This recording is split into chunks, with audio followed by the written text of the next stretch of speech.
Hi, and welcome to Living and Learning. I'm your host, Karen Kugel, and today we're going to talk about how to reduce stress in your family around the time when your teen is applying to colleges. So our episode today is going to, I'll back up for a second here. I initially came up with about 50 suggestions for you. And I looked at this and I said, oh my God, 50 suggestions? I'm either going to bore them to tears, they're going to snooze off, which actually might be a good thing because you're probably all sleep deprived anyway, or you're going to be even more confused than before you turned on this episode. So I took some advice from my daughter, who when she was a teenager was a debate champion, who said to me, you know, Mom, you have a problem with word economy. Right? So word economy, I'm trying to economize. I have for you crystallized the 50 ideas that I had for how you could reduce stress in your family around this time period to 10 points. So we're going to try to keep this to a 10-minute episode. Okay, so here I go. And one more thing I would say is that some of the points, if I don't mention it, some of the points that I mention are actually full episodes that I've already covered on my channel. And then some other ones will be ones that I will be covering in the future, and I'm certainly open to your suggestions about what ones you'd like to hear about. So, without further ado, I will move on. Okay. Point number 1, communicate. You need to communicate. Now, you're probably thinking, communicate? I have a teenage kid, that seems oxymoronic. But the truth is, you really do. And if you're a student listening to this, guess what? You also have to communicate with your parents, because chances are you're going to even, at the very least, have to borrow their credit card to sign up for your SAT test. So communicate. It doesn't mean nag. It doesn't mean create a barrier. It means, in fact, break down the barrier and start to listen to each other. Have some empathy. Understand what's going on. And start, at the very least, wherever you are in this process, to listen, communicate, share ideas, share what's going on, okay? Number 2, be proactive. Start early in this process. How early? Well, at birth, when your son or daughter is born, start putting away money for college, because honestly, in the families that I deal with, one of the biggest stresses is how are we going to pay for our kids' college education? So with that in mind, if you can, set aside some money. Set aside a plan A, B, or C, particularly if you have a larger family or 2, 3, 4 kids. You can't blow it all on your first child, no matter how brilliant and talented they are, right? So that's one thing to consider. And the other point is that as families start their families a little bit later in life, you also have this crunch period of where you're trying to save money for your child's college education, but you also have to be thinking about your own retirement, right? So again, start early, and we are in fact going to have a session to talk about how to do that and how you can actually do some of that financial planning. The other point I would make about starting early and being proactive is we have the benefit of the internet. On the internet now, and with cloud computing, there is really no excuse why you can't at least preview a lot of the things that you need to take into account when you're applying for college. For instance, if you're a mom or dad and you need financial aid information, the Department of Education has the FAFSA form right up there. Each website has the college navigator where you can plug in your information, your what if you make X amount of money and your child goes or wants to go to a particular college. You can get a sense of how much aid you might possibly get. In your personal essay, there again, you can go to the Common App and look at the prompts and get an idea of what those essay topics are going to be. In high school, a lot of high schools now have the English teacher, which I think is a wonderful idea, have the students in the spring of their junior year as an assignment write their personal essay. Now, the important point is not to think that whatever you write there and for that grade, that's it, and that you're all ready for the fall. That's a little bit of a misconception, because there may be other thoughts and there may be other prompts that you want to write about. But the point is that having, for the first time in that teenager's life probably, they're thinking about who they are in the world, what they want to do, what has motivated them, what made an impact on them in their life. Having that exercise in front of them is really, really important. So it is an important exercise to go through in your junior year, but be prepared that you may be changing it in the fall. Thirdly, watch as a parent and even as a student for what I'm going to call hard and soft signs, okay? The hard signs, if your student and your son or you yourself are getting suspended from school, not being engaged in what's going on, and it's your senior year and you're supposed to be doing your applications. Soft sign, you don't want to get out of bed in the morning. You're dragging your heels on your homework and your assignments. Be aware of these things, because these kinds of behaviors, it's perfectly understandable given the kind of stress that you're under, but at the same time, you likely need some help, some attention. You need to talk to someone. You need to perhaps get help from your guidance counselor or a teacher. Advocate for yourself. So the important thing is to be aware of how you yourself respond to stress, and if you're a parent, how your son or daughter is responding to stress, and perhaps even other siblings in the family, so that you can address it right away. Okay.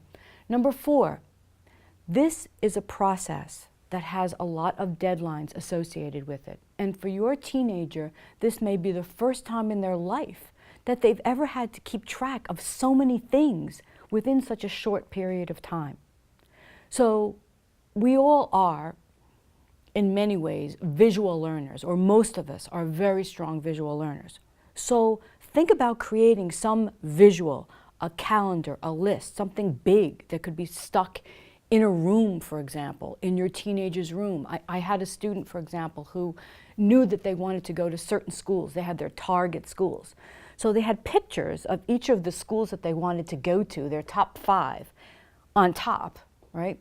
And then under it, they had a timeline list of the deadlines that they had for getting their applications in and meeting certain milestones so that they might achieve that goal. That's just one idea, right? But having a strong visual, some way of doing that, whether it's on a wall, on a computer, on a refrigerator, whatever, it's really important to do that. And it will be important for your teenager who will be going to college to use those kinds of techniques themselves as well. The 5th thing is really try as much as possible to keep up the family routines. It's hard. They're going to college fairs. Maybe they have tutoring, SAT tutoring, all kinds of activities that need to occur. Nevertheless, try to keep those family routines that you have, the holidays, the grandma visits, the dinners at home where you can talk about that. Because consider that for your son or daughter, if they're going to college next year, that may be your last year to have those kinds of family gatherings with them before they're off on their own, going to college, and then from there on, you don't know what's going to happen. So planning ahead is very important, to have those events, to clear out the time for them, and to try to keep them as much as possible, okay? Number 6, track positive. And that means reward even the little successes for those milestones that you attain with your high school student. For example, when they finished their SAT or ACT test, that was a major milestone. Just sitting for it, taking it, practicing for it. You don't have to have an expensive reward, even if it's just a toast of some sparkling apple cider or ringing a gong in your house, whatever that happens to be. It's important to recognize that, because those kinds of little rewards that we want to set up for ourselves are important for when your son or daughter do go off to college. They need to know how to reward themselves in a simple way and not just be on this trajectory where they're just working really, really hard and then crash because they can't do the next thing. So pacing themselves is really, really important, and setting up those rewards and incentives. 7th, be a good role model yourself. It's very, very easy during this time period to not get enough sleep, burn the candle at both ends, being a workaholic on your college stuff. Maybe you as a parent tend to invest too much time in your job. Set a good example by even expressing your vulnerabilities about, for example, maybe as a mom you spend too much time at work and that's affecting your sleep and your own stress level, right? So maybe you talk to them about how, I haven't been getting much sleep lately, and I saw this article that said that it's really important to have this thing called sleep hygiene, where you actually keep the same consistent schedule every night. Now, I'm trying to do that. Let me tell you about it, and I'll let you know in a week. Ask me how it's working, Mom, and I'll report back to you. It's okay to expose some of your vulnerabilities and some of the ways that you learn as well. Number 8, I want you to avoid comparisons. This is really important. Your child is unique. You might have gone to an Ivy League school, or to an engineering school, or to an art school.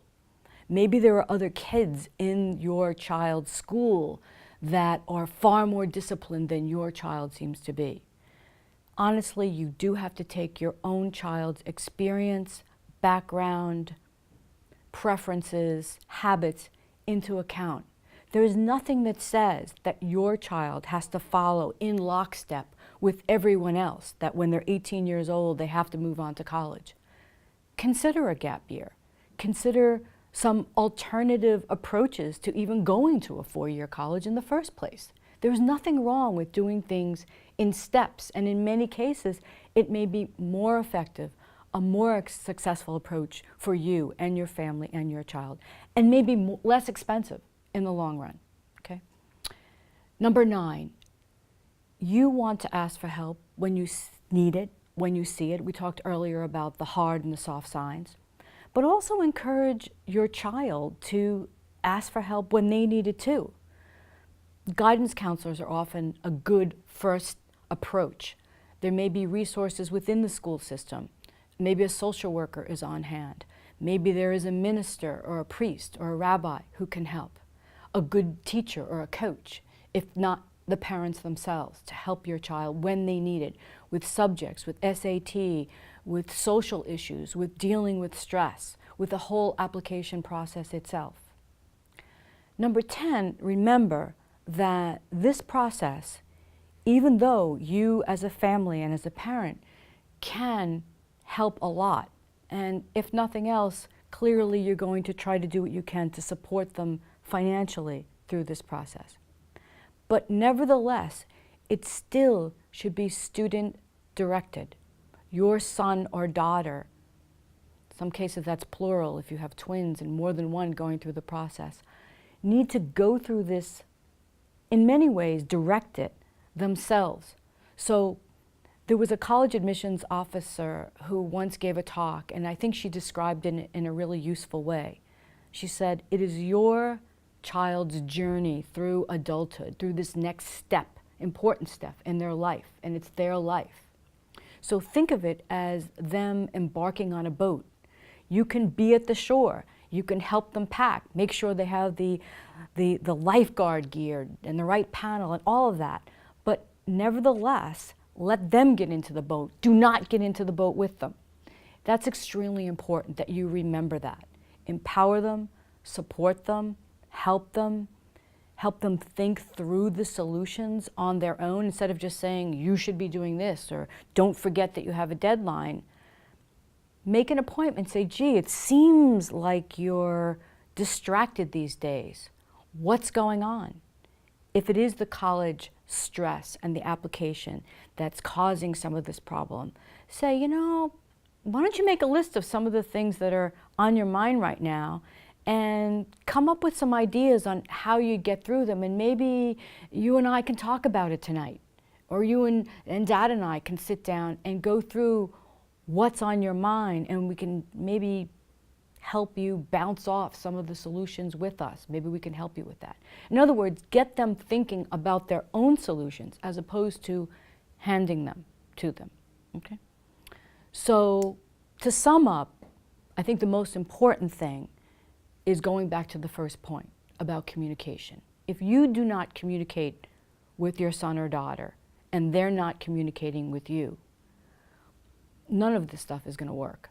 You really have to open up those barriers and work on that, more important than anything else. The other part is, where does that desire to communicate come from? I know I'm going to sound a little bit corny here, but really it comes from love. It comes from the love and the caring that exists within your family for your kids and for their life ahead of them, right? And they love you too, even though they know that you can be annoying, and hey, they can be annoying too. But nevertheless, that's where a lot of the motivation comes from, to keep trying on these things. And that is what also allows you to forgive each other. Now, what if, and I'm not going to be naive about this because I don't know your situation, but maybe you're not feeling a lot of the love right now. Maybe there's a little more hostility than you'd want there to be. Maybe there's not enough caring and support. That may be true. Then I would say, at school, go to your guidance counselor, go to a favorite teacher. Perhaps there's someone in the community that could also listen to, and now I'm talking to the parent or to the student, that can give you some guidance and help, that can help create a framework of support and care so that for your son or daughter, they can achieve their educational goals, their career goals, and perhaps go to the college of their dreams. Well, I thank you very much for listening to this session. I hope it's been really helpful. And I also hope that you will write to me and tell me what kinds of things you'd like me to spend a little bit more time on, have other episodes and sessions on. There will be in the credits section an email address that you can write to, because we really do want to hear from you and create this channel to be the best that we can have to address not only college information, but also information that can help you in your career and in the whole course of lifelong learning. Thank you again. Have a great day.